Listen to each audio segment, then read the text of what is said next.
Welcome to Uncle's channel. Thanks for watching today. Let's continue our journey to finish every single Game Boy Color game. Today, focus on a game called Kirby Tilt and Tumble for the Game Boy Color. And as far as I know, this is the only motion-controlled game for the system. And if you want to play the game, you either have to have the original cartridge on the original hardware, or play it on the Nintendo Switch online, which is how I played the game.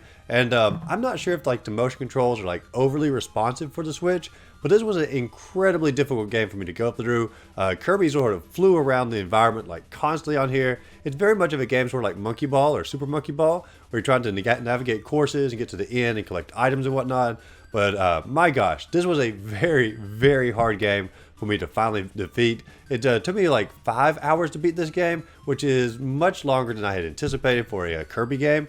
And I looked up some long plays online, the average play time was an hour and a half. So evidently I am just really bad at this particular game here. But this game did get moved up in the queue a little bit because Produced by Droll requested in an earlier one of my videos. So naturally I moved it to the top of the queue. If there's a game that you want to see me cover sooner than later, let me know the name of that game in the comments down below. And just like Kirby Tilt and Tumble, I'll move it right up the list. Let's go ahead and dive into Kirby Tilt and Tumble for the Game Boy Color. Now, I always like to start the videos up looking at the box art for the game first. And the box art for Kirby Tilt and Tumble pretty much summarizes the game perfectly here. You got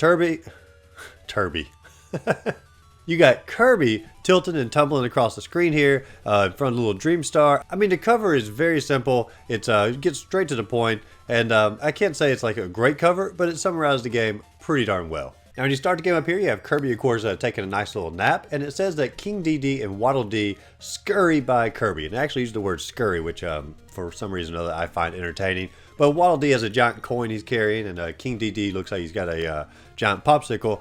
But Kirby is concerned, so he gets on his little Dream Star here, flies off to Dreamland, and sees that all of the stars inside of Dreamland are now gone, and he knows that Waddle Dee and King DD are up to no good, and so now it's his mission to find them and try to return all the stars to Dreamland. A very basic story, and if it didn't have King DD carrying a giant popsicle, probably wouldn't be as interesting. But then the title screen comes up here, and Kirby's in a state of bounce for the Tilt and Tumble screen here, and nice little music in the background. The entire soundtrack is pretty top-notch for the game. But HAL Laboratories, they always did a great soundtrack for Kirby anyway, and so I would expect no less. The best song in the game is at the very end in the credits, but we'll get to that here in a little bit. Now, when you start to give up, there are 8 worlds you have to go through, and there are 4 levels inside of each world. And you have a little overworld map that you can view at any given time to sort of see which world you want to go to. But in level 1-1, which is where we start here, you sort of get the basics of the game, like how to control Kirby, how to tilt the control back and forth to get Kirby to, swing to the left, swing to the right, go forward, go backwards. And if you just simply bounce the controller up like that, Kirby's going to do a little jump move. And so as you're going through here, you collect stars. If you collect 100 stars, you get extra life. If you bounce Kirby up in the air and slam him back down, all the stars turn into little clocks, and that will extend the time because every level is timed. And in the early levels, that doesn't really matter at all. But in the later levels, time is very important. But you journey through the level, you of course bounce on clouds, getting little cannons to shoot out of, to fly across the level a little bit, find little bonus worlds you can get on by, jumping on a little Dream Star, flying off to that. You can kill the enemies in the level by just simply bouncing up into the air and slamming back down, and they turn into stars themselves. And so the first level here, you're really just sort of trying to navigate your way through here, dodge the enemies or kill the enemies, and finally make it all the way to the end here, which is called a goal. And it's a nice little colorful exit here. Once you land on that, you've completed the first level. And I'm making it sound pretty simple here, actually sort of fun in a way. But with the Switch controllers, and if that's what most players are going to play it on at this point in 2023, this is very sensitive, and Kirby goes flying left, flying right, flying up, back. Everything is overly sensitive, and it's very hard to control. And so even level 1, understanding the basics of the game, expect to die multiple times in pretty much the training level. Now, evidently in level 1-1, I did get a bonus star, and it's actually the only bonus star I get in the entire playthrough here. And so you get a little bonus game when you get a bonus star, and I ended up choosing what's called the balloon aim or the balloon shoot. And you basically just sort of tilt back and forth to aim your little arrow here, your little sight here, and you get in front of the balloons, shoot your arrow out there. If you want to reload your arrows, just sort of flick the controller a little bit. It reloads the arrows. You can continue shooting at the balloons, and you just simply shoot as many as you can to get extra lives or extra stars and things like that. There are other bonus games that you can play, but I didn't get to play any more throughout the entire experience just simply because I am pretty terrible at this game and never achieved another bonus star. Now level 1-2 is a little bit of a change of the gameplay here. You basically get to be flying Kirby here. You eat a balloon, you get some helium in you, and you begin to float through the sky. And as you're floating, you can puff out little breaths of air, and you can try to puff and you can hit these UFOs. And if you hit the UFO, they blow up and you can get another balloon to be inflated for 15 more seconds. And your whole goal here is just sort of tilt yourself back and forth, left and right, and navigate all the way to the end of the level, collecting helium to keep yourself inflated.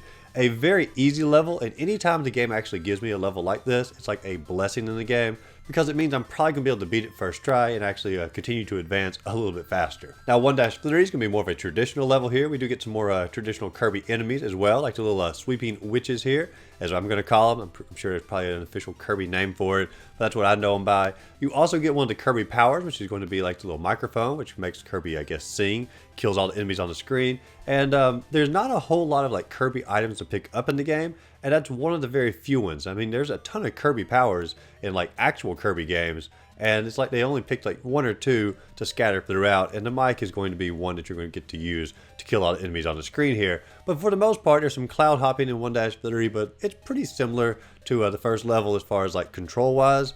And it's still a pretty difficult level. Now in 1-4, it's going to be your castle level, sort of cap off the overall world. Every world is going to end in a castle level, and every one of these levels is going to have these little robots who are at the top, and you have to push all these little pegs down in a certain amount of time, and if you do that, the robots will of course part and you can continue on your pathway. And it's not too bad in the first world here, but as you're going to journey further into the game, these little peg challenges get extraordinarily difficult. Now when you get to the boss of World 1, it's basically a giant eyeball cloud here, and this eyeball cloud is in some of the other Kirby games. I know it's in the NES one. I don't know about some of the other Dreamland ones. I've not finished those in a really long time, but I know it's in the NES one.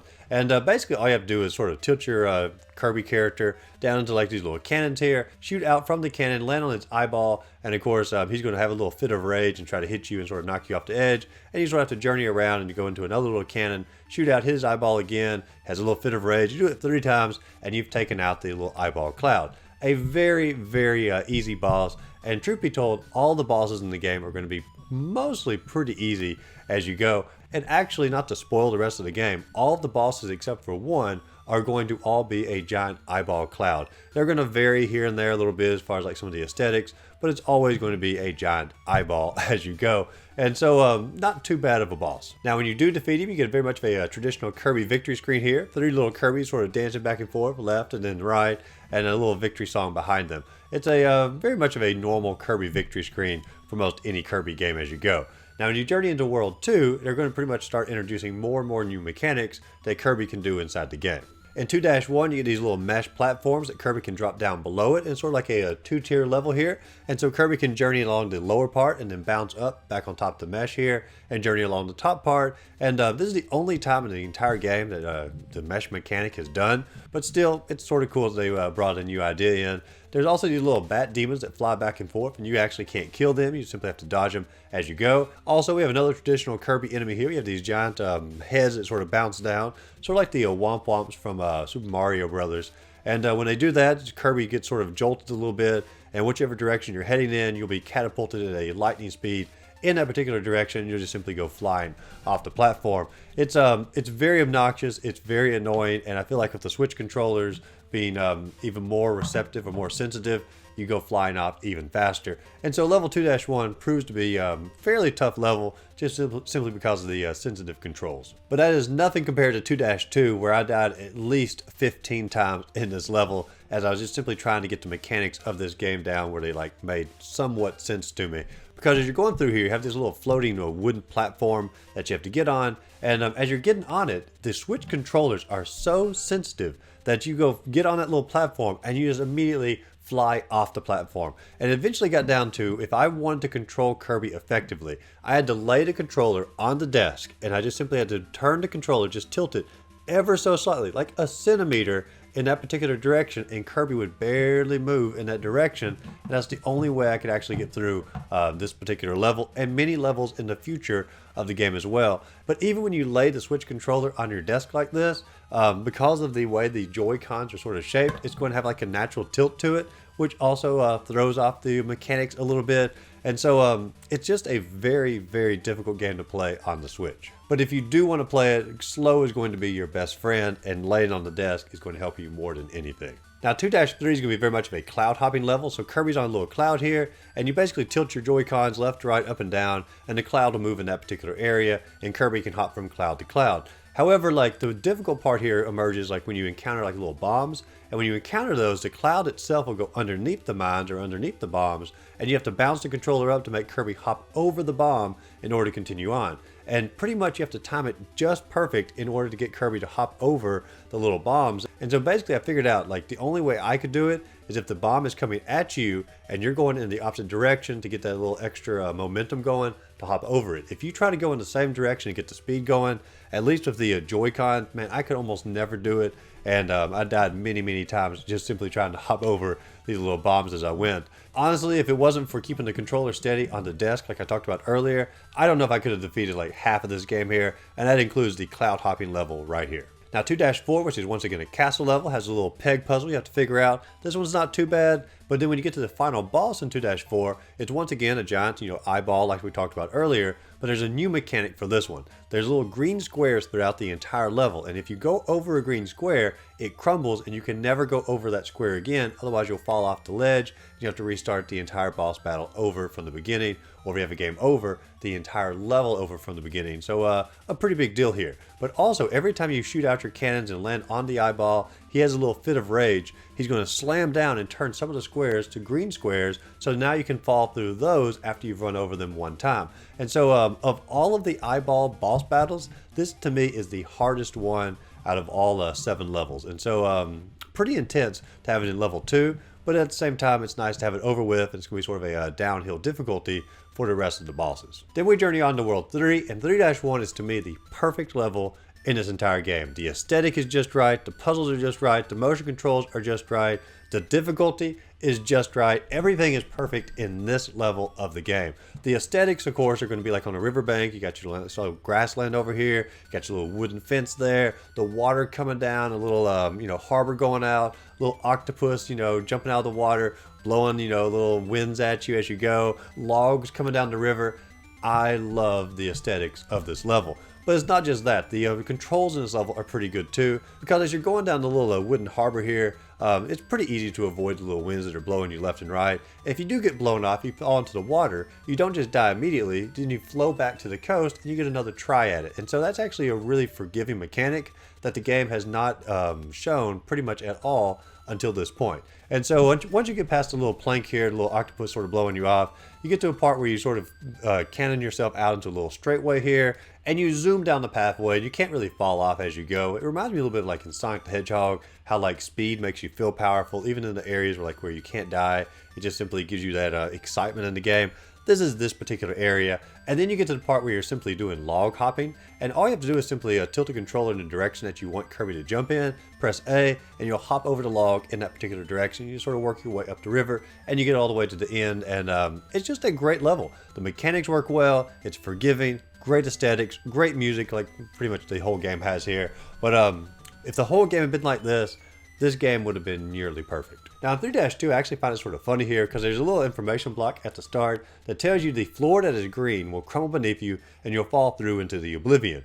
However, why are you telling me this now? Because that mechanic happened literally 2 levels ago in that boss battle. And so if I didn't understand how that worked, I couldn't have defeated that boss. So why are you telling me this hint at this point in the game? It just doesn't make a lot of sense. This level feels definitely out of place and like it belonged earlier in the game. However, as long as you sort of keep your pace going and make sure you don't, backtrack any, this level's not too bad, but you have to make sure you cannot backtrack, at all.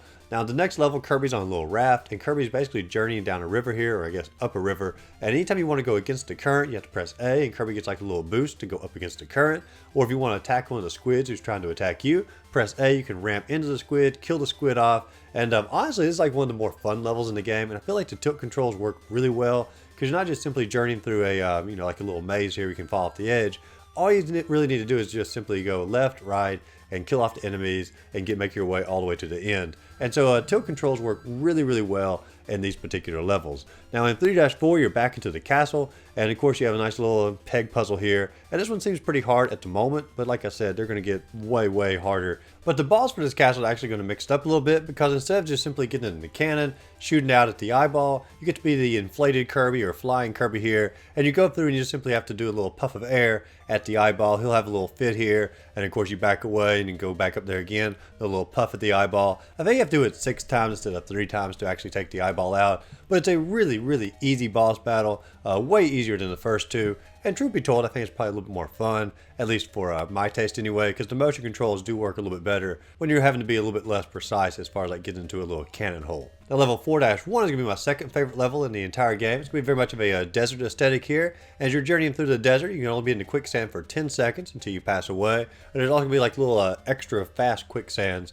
If you fall into those little whirlpools of sand there, you die immediately. But also these little horned bugs or these little pincher bugs that come out and try to grab you inside the sand as well. And there's also a classic Kirby enemy, the little laser beam fella here, who's going to come down and try to attack you. I don't know, the level just has a certain charm behind it, and it's also a little bit easier to play as far as like, you know, not having to navigate a maze or fall off a ledge into oblivion. It's a little bit more forgiving as you go as well. I don't know, I just enjoyed the level a good bit more than most of them. Now 4-2 made me feel like an idiot inside the game, because I got to this wall here and I was like, I have no idea like how to get past the wall, what I'm supposed to do, literally no idea. And I spent like a solid like 2 minutes just trying to figure out like what to do, where to go. And I finally figured out if you press the A button, this wall will come down, and you can press the A button again and it'll come back up, and you can sort of catapult off of that. And it's a mechanic for the entire rest of the level here, and it's a fairly fun mechanic as well. But the game didn't tell me, or at least I missed the instructions at the beginning, where you have to press the A button in order to make a wall come down to bounce off of it. And so I was at a little bit of a loss here. So it may not be the game's fault. They may have put a little instruction block in there. I might have just missed it. But I was very frustrated in this level just simply because I didn't know about the A button. Now 4-3 continues on some of the normal hijinks here. I did have to go back to my very, very slow method of laying the Joy-Con on the table, barely moving it left, barely moving it right in order to get Kirby to navigate effectively. The last part of the level, when it comes to like just simply in the cannons and, you know, tilting which direction you want to shoot in, that was a heck of a lot easier. I didn't mind that so much. But the first part was, it was frustrating. Now 4-4, I'm back inside the castle again. This castle focuses mainly on the mechanics of spikes. Like there's a ton of spikes all around that you can hit, fall into, and even the final boss, the giant eyeball once again, his mechanic is also going to be spikes. There's spikes all around the arena, and after you shoot him, he starts banging into you, trying to knock you into the spikes. But I did figure out, like in this one, if you just simply stay at the bottom of the arena, after you shoot him in the eye and he has a little fit and whatnot, stay down there at the bottom, he can't hit you. And so like he can sort of, run around, but you're completely invincible in this area. And then when he's done, having his little fit, get back in the cannon, shoot him again, go back down to the bottom of the arena. It's very much of a cheese tactic here, and I feel sort of bad because I feel like the game doesn't necessarily need to be cheesed. But when you're playing on the Switch and the controls are so floaty or so sensitive, I guess is the better word for it, I don't really mind cheesing a boss because I feel like the controls are cheesing me in most of the situations. Now World 5 is going to be our ice world, and just when you felt like the game was hard enough as far as like the controls being way too sensitive, let's throw some ice into the game as well so you're automatically slippery inside the level, and throw some bumpers into the level at the same time. And man, you were just flying all around this level, and it is a very obnoxious level. And I'll say it one more time, I feel like if you're playing on the original hardware, the controls are probably not as sensitive, and this level is probably not anywhere near as annoying. But with very sensitive Joy-Cons, like man, this is a extremely hard level. Now level 5-2 throws in yet another new mechanic, and the game really does a fantastic job just throwing in so many new mechanics. Pretty much every level, throws in something new. Even if they're not like super fun, it's at least something new. Now in 5-2, they're going to introduce 2 separate types of tiles. They're going to be red tiles and they're going to be blue tiles, and they're time tiles. So the red tile will appear for a while, and after like 10 seconds it'll disappear, and then the blue tiles will appear for 10 seconds, then that will disappear. And you sort of have to time your paths on like which path you want to go on, how long you have on that path, before you get onto the blue path. And, I mean, it's really not like a difficult mechanic, but they are attempting to keep the game fresh in pretty much every single level. Now 5-3, we go back to our cloud hopping. We're focusing more on just simply hopping between left and right paths throughout the arena here. And then we get to the castle for level 5. And for this, they do introduce the new mechanic as far as like little springboards that sort of bounce out to try to knock you off the edge.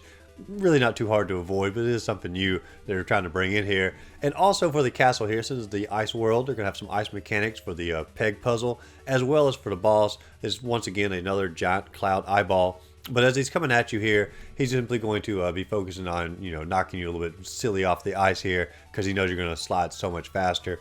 Really not much different than most of the other ones. And then for level 6-1, we go back to the best scenery inside the game. We're back on a little riverbank here for fences and the water and whatnot, but it's nowhere near as fun as it was the first time around, because the mechanics are just simply not the same. The main gimmick here is there's these little holes or little cannon holes that you roll into and shoot out like all the other cannon holes, but there's little heads that pop out of them, sort of like like whack-a-mole, I guess.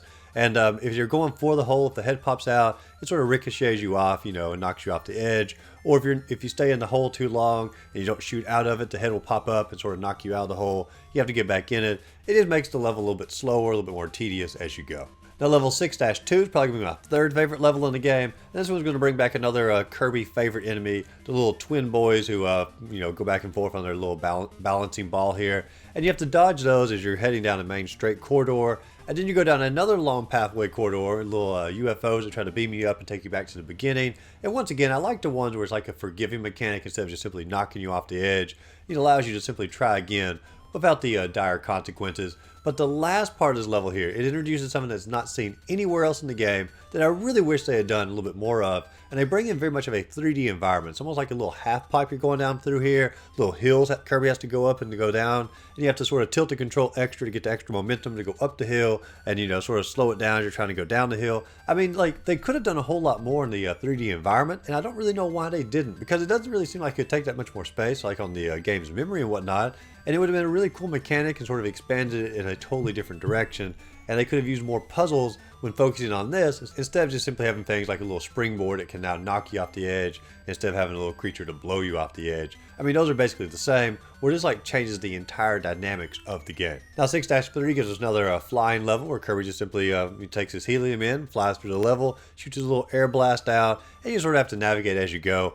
I enjoy these levels, they're really simple, but there's not a whole lot to say about them. Now the castle for World 6 is going to be like a ghost castle, which sounds way cooler than it really is. Truth be told, there's just a few ghosts here, and you sort of have to get their attention by going into the cannon holes. They'll come sort of focusing to you. You can shoot out and you sort of go different pathways. There's also like conveyor belts, and the conveyor belts is probably one of the harder parts, because as you're going on the conveyor belt, you have to sort of time yourself just right in order to fall into the cannon hole. And the speed of the conveyor belts compounded with the sensitivity of the Joy-Cons here, it makes it pretty darn hard as you're trying to time it or aim it just right for that cannon. But when you get to the final boss here, you're going to go through another flying area where you have to simply puff your little air blast at the eyeball, and you'll have them taken out pretty fast. Now 7-1 is going to bring back the color-coded disappearing tiles of red and blue, but now they're going to allow you to control it. If you press A, the red tiles will appear for about 10 seconds, and when you press B, the blue tiles will appear for about 10 seconds. And if you let go of the button, then the tiles will disappear on their own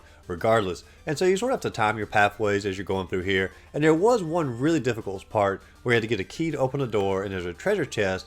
You have to press the blue tiles, travel across the blue tiles, get the treasure chest, get the key, but the timer is too short, so you can't make it back on the blue tiles before they disappear. So you have to actually use your Joy-Cons to make Kirby jump up in the air, let go of the B button, press the B button back again, and to get the blue tiles to disappear, reappear, to sort of reset that timer in order to give yourself enough time to get back. It's actually pretty darn hard to figure out the first time you do it, but then later on in the level, you have to do it like a heck of a lot as you journey down the pathway, and it's a whole lot easier when you get to that part. And so it's just sort of something hard to figure out first time through. Now 7-2 is going to introduce a new tilt mechanic. Instead of just simply tilting controller left to right or forward or back, you have to have more like a almost like a pendulum swing. And so you have these little clouds that are sort of going around in circles, but you have to sort of swing the cloud in a certain direction to get the momentum to make the cloud make the full semicircle around in order to jump off into another cloud. And it is definitely a different mechanic to the rest of the game. It does not utilize, but it's also at this moment I realized just like how far ahead Kirby of Tilt and Tumble was during his time period. Because like when it came out, there were no other motion sensitive games pretty much on the market. And at this point I started like sort of thinking and realizing like just how far ahead of the curve Kirby Tilt and Tumble really was. Because when this game came out, like this was the only motion sensitive game or motion technology game that was pretty much on the market. And then you go like 5 or 10 years in the future, like the Wii and the Microsoft Kinect or the PlayStation Move, like almost every game was trying to do like motion technology, movement inside the games. And so like Kirby Tilt and Tumble was really ahead of its time and sort of, paved the way for what games were going to be, in the next 5 or 10 years after it. And so while it may not have been executed perfectly, it really was ahead of its time. But that doesn't stop it from being frustrating. That's exactly what 7-3 is going to be here. It's going to bring back the raft mechanics, and the raft is going to continue going. You have to get on the little crumbling tiles and make your way time just perfect to get back on the raft, but not too far on the raft or tilting too much, because then you'll fall off the raft. And they also introduced different colored rafts, as far as like press A, you'll move the red raft, or press B, you'll move the blue raft. And they're really focusing on the color mechanics of A and B, on which ones you're moving. And is it that much different than like the tiles? Not really, but at the same time, it is something new to try to keep the game fresh. And I mentioned frustrating a while ago for the last level, but that's going to be nothing compared to 7-4. 7-4 is possibly the most frustrated I have been in this entire Game Boy challenge thus far. Because in 7-4, they're going to start doing the little peg puzzles like in all the other castle levels. We have to press down all these little pegs in a certain amount of time in order to get the guards to move. But they put 4 pegs here in sort of an odd location. Then you have to hop into a cannon, hop over the wall, get the 5th peg, and you pretty much have to do this time perfect in order to get all 5 of them to get the guards to move. If you are just a little bit hesitant or a little bit slow, you won't be able to make it in time, and you have to start the whole thing over. And so that is extraordinarily frustrating. Then once you do it that one, you have to go to a second peg puzzle, and there are 7 pegs for this one. And you have to do like a figure 8. And once again, you have to do it like literally perfect. And not only is everything timed for that, there's a timer for the level itself. So even if you like finally get all of them done, like, because it happened to me once, I got everything done, and then I ran out of time for the main level because I had wasted so much time trying to get the peg puzzles to work. And like, I'm not kidding when I say I probably spent an hour on this one single level. So like my total playtime was like 4 to 5 hours. And with this, 1 full hour was on 7-4. I have never been so frustrated at a Game Boy game as I have been with Kirby Tilt and Tumble in 7-4. But luckily, when you do get to the eyeball boss here, he's the final eyeball boss that you're going to fight. And he's got very much of the spike mechanics, trying to knock you into the spikes to make you lose your life as you go. Pretty easy, pretty simple. The hardest part of 7-4 is clearly the timing of the pegs, just simply to get to the boss. Now our final world here, which is going to be World 8, is probably the least exciting of any of the worlds in the entire game, except for the final boss we'll get to in a second. But in 8-1, we got a lot of bumpers, a lot of platforms in the sky. Nothing like really groundbreaking for the game, just sort of more of the same difficult mechanics. 8-2 is pretty much along the same lines as that, except for one part we have to like search all the treasure chests trying to find one particular key to unlock the door. I don't know, like I sort of enjoyed that, but the fun was over from that in like 20 seconds, so you can't really write home too much about that either. 8-3 was another flying level where you're inflated Kirby flying through the air here, avoiding all the spikes. A really easy level. It's hard to believe this is the second to last level in the game because it's probably the easiest level in the game. It probably should have been like in world number 1, but for some reason it's in the second to last level of the game. It almost feels like they sort of like took all the levels in the game and just sort of threw them out there in just random places, because the difficulty is not a ever increasing difficulty. It's more like a roller coaster. Like one level's really hard, next one's really easy, then sort of medium, then easy, then hard. I don't know, it's just a weird little fluctuation of difficulty as you go. Now 8-4 is going to have more of the peg puzzles, but they're not going to be as hard as 7-4. They're still difficult, but they're not as hard as the last level. And when you finally get to the final boss in the game, it's not going to be a giant, cloud eyeball. The final boss in this game is going to be King DD, who, of course, stole the stars at the start of the game. And so, naturally, he's always the final boss in the Kirby game. And so we're going to fight against King DD, and I actually really enjoy the mechanics for this boss fight. Because basically King DD sort of charges down at you while you're in your cannon down here. And if you avoid that, he starts sort of, marching back to the top of the screen. You get behind him, shoot yourself out at him. You have like a little superhero look as Kirby's flying up there. And when you hit him, he sort of panics a little bit, runs back left, runs back right. You have to get back in your cannon, shoot yourself again.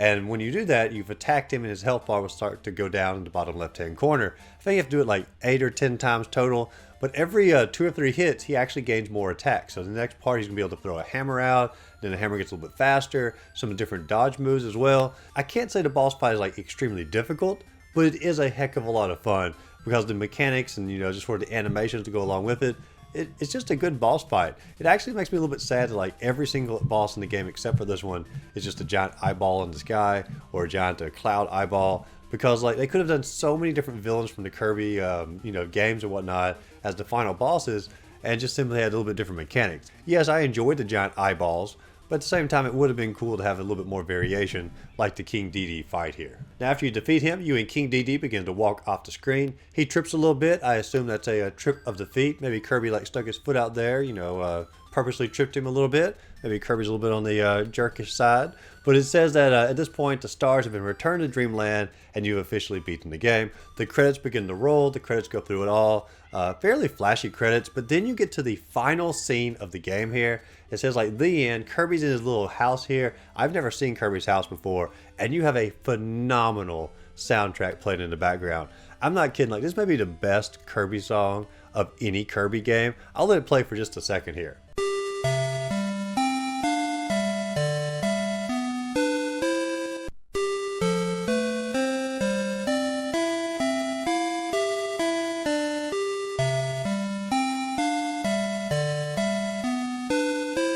Holy cow, that is a wonderful song and one of the best songs I've encountered in this Game Boy Challenge. It will definitely be going on my personal playlist here. But after you finish the game, it does tell you like a little bit of a ranking here. And it tells me I got 2 out of 32 red stars in the game. Holy cow, I did bad. Like, only 2 out of 32 is very pitiful. I did very much of a streamlined, straight playthrough of the game to get to the credits, and I didn't venture out a whole lot into these worlds. And the main reason I didn't is just simply because I was struggling just to finish the world with the sensitive controls on the Switch here. I even went back into the game and looked to see what percent I got. I got 34% of the game completed, so I am still missing 66% of the game as far as like extra stuff if I want to do like a 100% completion. But that's not the point of this challenge. The point of the challenge here is to get the credits roll. We got it, so let's talk about an overall review of the game and give a score for it as well. Now, as far as Kirby Tilt and Tumble goes as a game, there are a lot of really cool things about it. It is very inventive. I feel like it's definitely ahead of its time. A great soundtrack, great graphics. It has the charm. Some levels are better than others, and some of the mechanics are better than others as far as like mixing up a little bit.